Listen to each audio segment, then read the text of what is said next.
तरफ भागने ही वाले थे कि तभी सन्नाटे को चीरती हुई एक आवाज आई। एक लकड़ी की लाठी जमीन पर टकरा रही थी। अंधेरे के बीच से एक धुंधली पीली रोशनी उभरने लगी। एक बूढ़ा आदमी उनकी तरफ बढ़ रहा था। उसकी लालटेन की लौ नीली पड़ रही थी। रात बहुत गहरी है मुसाफिरों, और इस जंगल की भूख उससे भी गहरी। बाबा, आप कौन हैं? यहाँ कैसे? हमारी गाड़ी खराब हो गई है, क्या आप हमारी मदद कर सकते हैं? मदद? इस जंगल में रूहें रास्ता भटकती हैं, मदद नहीं मांगती। तुम लोग काला कुआं की जमीन पर खड़े हो। आज अमावस्या है, आज यहाँ का पत्थर भी बोलता है। बाबा, हमें बस यहाँ से निकलना है, हमें डर लग रहा है। डरना भी चाहिए बेटा।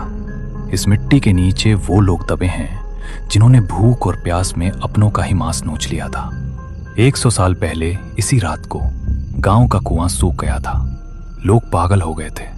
उन्होंने एक दूसरे का खून पीकर अपनी प्यास बुझाई थी। तब से यह जगह शापित है।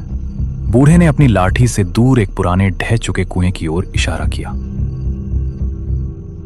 वहां से एक अजीब सी सुबकने की आवाज आ रही थी।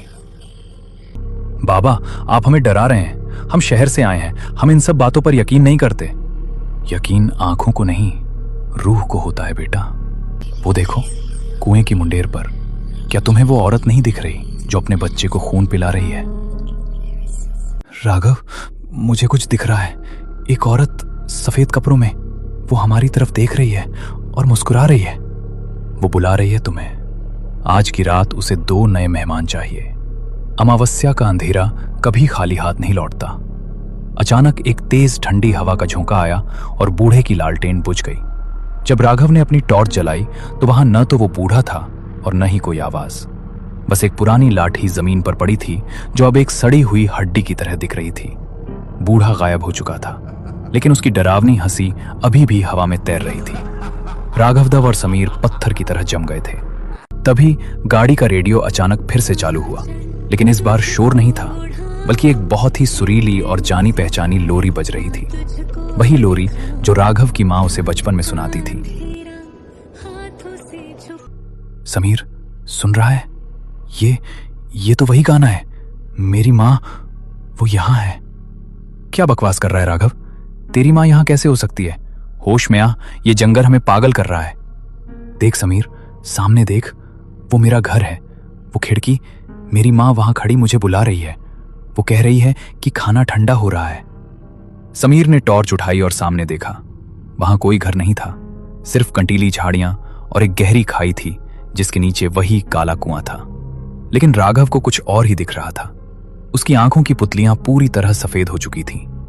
राघव, रुक, वहां खाई है। तू कहां जा रहा है? मेरी बात सुन। समीर, तू भी आना। देख, अंदर कितनी रोशनी है। बूढ़ा सही कह रहा था, अमावस्या का अंधेरा बहुत सुकून देता है। राघव धीरे धीरे खाई की मुंडेर की तरफ बढ़ने लगा। समीर ने उसे रोकने के लिए उसका हाथ पकड़ा, लेकिन जैसे ही उसने छुआ, समीर के मुंह से चीख निकल गई। राघव का शरीर लोहे की तरह ठंडा था और उसकी खाल कागज की तरह फटने लगी थी। तू राघव नहीं है। तेरा चेहरा पिघल रहा है। राघव तो कुएं में गिर गया समीर, बहुत साल पहले। आज तो सिर्फ मैं हूं। अचानक चारों तरफ से वही खटखट की आवाज आने लगी। सैकड़ों लालटेन की रोशनी झाड़ियों से उभरने लगी। वो सब बूढ़े चौकीदार जैसे दिख रहे थे, जिनके चेहरे नहीं थे। उन्होंने समीर को घेर लिया।